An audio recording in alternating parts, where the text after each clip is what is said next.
చిత్తా నక్షత్రం 3, 4 పాదాల వారు, స్వాతి నక్షత్రం 1, 2, 3, 4 పాదాల వారు, విశాఖ నక్షత్రం 1, 2, 3 పాదాల వారు కూడా ఈ తులారాశిలోకి వస్తారు. కాబట్టి తులారాశిని చూసుకోండి. ఈ సంవత్సరం తులారాశి వారికి ఆదాయం 5, వ్యయం 14గా కనపడుతుంది. అంటే ఆదాయం తక్కువ ఉన్నా, ఖర్చు ఎక్కువ ఉన్నా ఏం భయపడక్కర్లేదు. ఇంట్లో శుభకార్యాలు కానీ, పెళ్లిళ్ళు కానీ చేసే అవకాశాలు ఉన్నాయి. గృహాలు కట్టడం కానీ, గృహప్రవేశాలు చేయడం కానీ, గృహానికి సంబంధించినటువంటి లగ్జరీ పరమైనటువంటి వస్తువులు కొనడం కానీ చేసే అవకాశాలు ఉన్నాయి.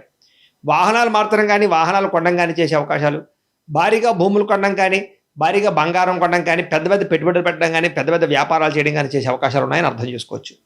ఇక రాజపూజ్యం 6గా కనపడుతోంది, అవమానం 3గా కనపడుతోంది. అంటే మిమ్మల్ని మెచ్చుకునేవారు, కీర్తించేవారు, పొగిడేవారు బాగా ఎక్కువైపోతున్నారు. అలాగే మిమ్మల్ని దూషించేటటువంటి వారు మాత్రం తక్కువగానే ఉంటారు. కాబట్టి ఈ సంవత్సరం అంతా కూడా మీకు విశేషమైనటువంటి రాజపూజ్యత కనపడుతుంది. కాబట్టి ఉద్యోగాలు చేసే చోట, వ్యాపారాలు చేసే చోట కూడా మీరంటే విపరీతమైన గుర్తింపు వస్తుందని చెప్పొచ్చు.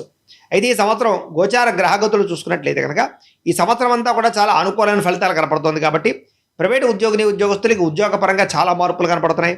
విపరీతమైనటువంటి రాజయోగం కనపడుతుంది. గవర్నమెంట్ ఉద్యోగస్తులకి ఉద్యోగ బదిలీలు, స్థాన బదిలీలు, ప్రమోషన్లు ఈజీగా పొందగలుగుతారు. అలాగే నిరుద్యోగులకి మంచి ఉద్యోగ అవకాశాలతో పాటుగా గవర్నమెంట్ ఉద్యోగం కోసం ప్రయత్నం చేసేవారికి ఈ సంవత్సరం సులువుగా గవర్నమెంట్ ఉద్యోగాలు వచ్చే అవకాశాలు కనపడుతున్నాయి. విదేశాల్లో కూడా ఉద్యోగాలు ప్రయత్నాలు చేసేవారికి విదేశీ ఉద్యోగ అవకాశాలు, విదేశాల్లో ఉండేవారికి పార్ట్ టైం జాబులు చేసేవారికి ఉద్యోగ ప్రయత్నాలు ఫలిస్తాయి. విద్యార్థులు కూడా ఈ సంవత్సరం చదువు పట్ల ఆసక్తి పెరుగుతుంది. పరీక్షా ఉత్తీర్ణతలు, మంచి ర్యాంకులు కనపడుతున్నాయని చెప్పొచ్చు. విదేశీ విద్యకు సంబంధించినటువంటి ఏమైనా లోన్లు ప్రయత్నం చేస్తే ఖచ్చితంగా వస్తాయి. వ్యాపారస్తులకి ఈ సంవత్సరం సొంత తెలివితేటలతో వ్యాపారం చేయగలుగుతారు. వ్యాపారంలో పుంజుకుంటారని చెప్పొచ్చు. ధనలాభం పొందగలుగుతారు. నష్టాలు భర్తీ చేసుకోగలుగుతారు. వ్యవసాయదారులకి వ్యవసాయపరంగా విశేషమైనటువంటి మార్పులు కనపడుతున్నాయి. వ్యవసాయంలో చాలా అనుకూలమైనటువంటి వాతావరణం కనపడుతుందని చెప్పొచ్చు. పంటలను చాలా జాగ్రత్తగా పండించడంతో పాటుగా మీ అంతటి మీరే దాన్ని మార్కెటింగ్ చేసుకోవడం వల్ల ఎక్కువ లాభాలు కనపడుతూ ఉన్నాయి. కళాకారులకి ఈ సంవత్సరం విశేషమైనటువంటి ప్రాజెక్టులు రావడంతో పాటుగా పెద్ద పెద్ద ప్రాజెక్టులో సంతకాలు పెట్టే అవకాశాలు, అలాగే ఆర్థిక ప్రగతి, ప్రజల్లో విపరీతమైనటువంటి క్రేజు పెరిగే అవకాశం కనపడుతోంది. రాజకీయ నాయకులకి మంచి పదవులు వచ్చే అవకాశం కనపడుతోంది. రాజకీయపరమైనటువంటి వ్యవహారాల్లో సమస్యలన్నీ పరిష్కారాలు అవుతాయని చెప్పొచ్చు. ప్రత్యర్థులు సరిగ్గా తిప్పకొట్టగలుగుతారు.